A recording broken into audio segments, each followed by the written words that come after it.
All right, guys, welcome back to the ALGS channel. Hope you guys are all doing well and having a great day so far. A lot in this video. It may be a little bit longer because we have some official announcements coming from Apex Legends esports channels and also getting some roster updates, as well as now the Pro League is over and a lot of teams are disbanding, a lot of teams are splitting up, and people are getting prepared for the LCQ. Also want to go over some LAN confirmations and some changes that will be happening from split 2 playoffs compared to split 1 playoffs. So a lot in this one, so make sure leave a like on the video, subscribe to the channel, and comment down below if you guys want to stay up to date all things Apex Legends esports related. Without further ado, let's go ahead and dive right into this. First thing I want to make mention of here, Android Dream, you guys may know him, looking for team as a coach slash analyst going forward into the next split of ALGS, previously with Rise Nation from Challenger Circuit all the way to Pro League. Also have some pro experience of my own, as well as some LAN experience in Poland from 2019 to 2021. So please DM me if there are any questions regarding my experience slash portfolio. Good to see that obviously he's still sticking around. Android Dream's probably been someone who's been competing, you know, he's been literally here from the beginning, so I know he'll probably find somewhere just very easily. Also wanted to mention some drama going on in the ranked scene. There has been a lot of debate and a lot of people freaking out over the whole state of ranked. This has been a double-edged sword that I've been trying to also make mention of as well. I think there's two sides of the story. Both make some fair points, but I think one is very more so right than the other side, if that makes sense. Alberlelli took it to Twitter after Sweet basically got to Apex Predator all by himself with no damage, with no guns, with no kills, no nothing. Like, he didn't have to do literally anything. He literally just ratted his way into Apex Predator. He actually showed the tweet as well. I'll see if I can get it pulled up here. So basically in 50 games or less, he had pulled this off. Ranked mode. This is not photoshopped, strictly done with solo queuing in one session, only 50 games, top 152 pred, no kills, no damage.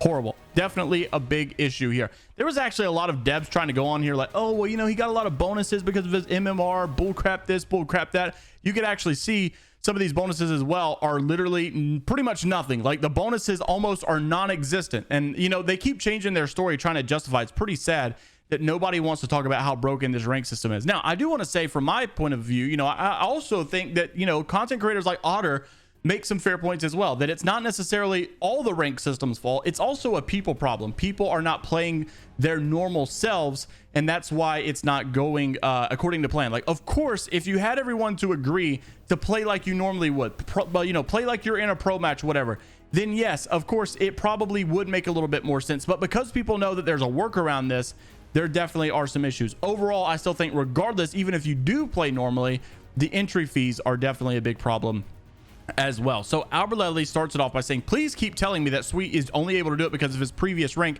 giving him this quote extra bonus whatever to help climb to pred. That is not the case, and as soon as he passed Diamond 4, his bonuses dropped substantially. This system is absolutely broken. Increase entry costs to -100 minimum ASAP. You guys could see from, you know, his plat games, he was getting some, you know, bonuses, 66 points. You know, those are, I guess, worthy. Now, when he was in Diamond on his way to Masters, Diamond 1, he was getting no bonuses for second place right there, right? 0-point bonus. So it's obvious not, now these were provisionals again, 29-point bonus. Okay, makes sense. But same thing, you know, a lot of times 0-point bonuses. It's not like these were unreal and just skyrocketing him to pred immediately. All you got to do is literally just rat your way, and you're just statistically going to go positive almost every single game. I had a game yesterday where I think I was like top 5 or something, and we had back-to-back died off drops, you know, right? Some, you know, pretty bad LP within one game of not even doing good. I just got like top 5 or something. I don't even, and like hardly, like maybe one kill within one game. I was able to get it all back and more. Statistically speaking, you're just going to succeed in this rank system, and that definitely needs to be updated as well. It's got nothing to do with these bonuses that all these guys keep, you know, suggesting. The bonuses just aren't there. It's just that easy to rank up, and a lot of people are saying, well, oh, you know, he's a pro, blah blah blah blah blah. You don't even have to be that good. You're just going to simply rank. I was literally gold 1 last season because I don't play ranked as much, and honestly I haven't been quite as good as I used to be. Well, now I'm literally not playing that much better, and I'm just easily ranking up, like already, you know, starting off in like high gold, almost plat already. I have no signs of stopping anytime soon because it's just that easy. Even though I get trashed on almost every game by good players, it's just that easy. It really is. So it's kind of unfortunate that it's, you know, come to this. I think it's sad because I don't think it's necessarily as easy to say as one side is correct, one side needs to be listed. I think it's almost everything in life is a complex scenario, right? I think there's a little bit right over here, a little bit right over there. Yes, I think people would get in their appropriate ranks over time as people filter in throughout the season. Yes, I agree. Yes, I think that people need to stop playing so weird, and it would probably help out a little bit better if they would just play normal. Yes, I agree. But there still are very bad discrepancies in this rank system that can be abused, and it's very obvious. His Watson also said, just had a Loba who drove around in zone and ignored us all game, and I can't even be mad because that's the best way to play the game right now.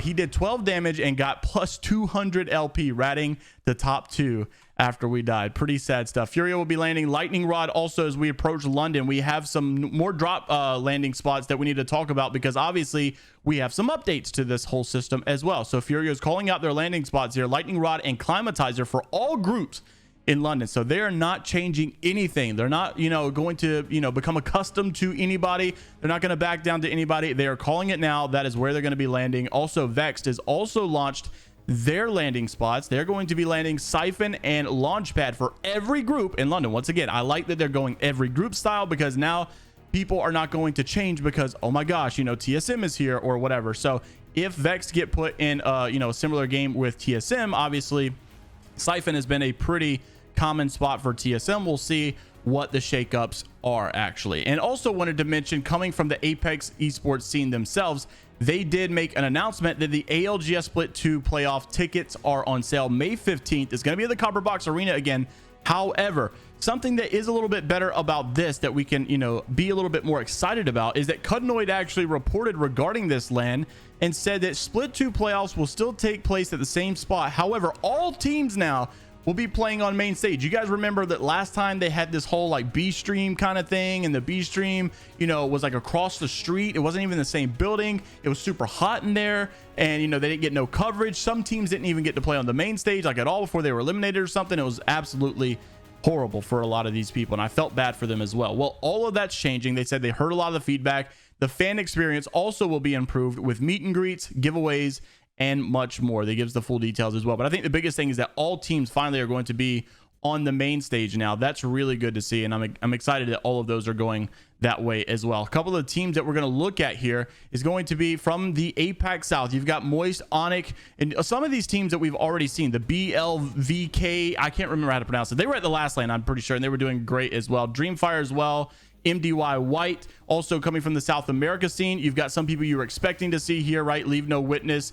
In a lot of unsigned teams, unfortunately, down here in the South America region, because I think that they're a little bit more, left to dry out, if you will. So a lot of these guys don't get the love that they may deserve. And also APAC North, Fnatic, Northception. A lot of these people, the Tucson team again, they're back again, and I'm kind of surprised that they still don't have an organization. They made their own logo, it seems. Fun 123, Naked Crazy Raccoon, Riddle Order, also Pulverex, FC Esports as well. You got the EMEA scene, which is all the big teams and love. You've got J-Lings, you've got Fire Beavers, Aurora, you've got Pioneers, who actually Aurora is going to be able to make it this time. They weren't able to make it because of the whole visa issue last time. Thankfully, they're going to be back. Fire Beavers, same scenario. Vexed, Alliance, Element 6, Ascend, all those guys, of course, they are making it back as well. And then, of course, you've got the North American scene, which you all know and love. Dark Zero, Exet, Optic, Furia, FaZe, TSM, NRG, Glitch, Energy, 100 Thieves, Complexity, and Luminosity as well. Good to see all of these teams going to battle it out on the main stage. And finally, you also are going to have a situation where every team should get their proper exposure. I'm actually hoping that South America will turn up a little bit because they've not been playing well the last couple of lands and definitely not had their fair share of coverage in the scene. So hopefully they can make a name for themselves there. Also wanted to mention Cruisin made an announcement not long ago that he actually was going to be making a little bit of a change for his Apex Legends career. Being an OG day one Apex guy, this announcement is tough, but I think it's now time for me to call it quits, sadly. He goes on and on to talk about his former career in playing console and all this stuff, making some adjustments and making some Series E appearances. And after Series E got canceled, their season, and then, didn't re-sign any teams, obviously talking about his entire career, but, basically saying he's unfortunately moving on. And you hate to see teams retire, but after you see, splits come to an end, this is kind of a normal thing. A lot of people unfortunately move on. New players come in as well. And lastly, just want to wrap it up with your thoughts for the whole rank system that we have right now. Reps basically said that unless rank completely changes at the Masters and Pred, this rank system is way worse than the previous one. And I totally agree as well. I think they went way too far extreme. You have, like, you know, last season was way too kill oriented. This season was way too placement oriented. Like, we're not talking, like, of course we want it to be about placement, but it's so much about placement now that it's literally pointless to go try to get kills. Like, you're actually dumb if you're trying to go get kills rather than just playing a rat. Like, just literally rat your way to top 3 every game, and that's all you have to do. People aren't realizing that. Like, we're not complaining because we don't like that it's placement oriented. We like that it's placement oriented, but it's so badly placement oriented that you don't need kills. You don't need to engage. You don't need to be good. All you have to do is get up in a tree and sit there. And if you get top 5, which you're probably going to get most of the time, you will go positive every single day, most likely, and you will eventually get masters, most likely, and it's going to be insane. Interested to see what you guys have to say about all the topics down in the comment section below. Make sure to like the video if you guys did enjoy, and subscribe to the channel if you guys want to stay up to date all things Apex Legends esports related. And until the next time, I will see you all later, Gators.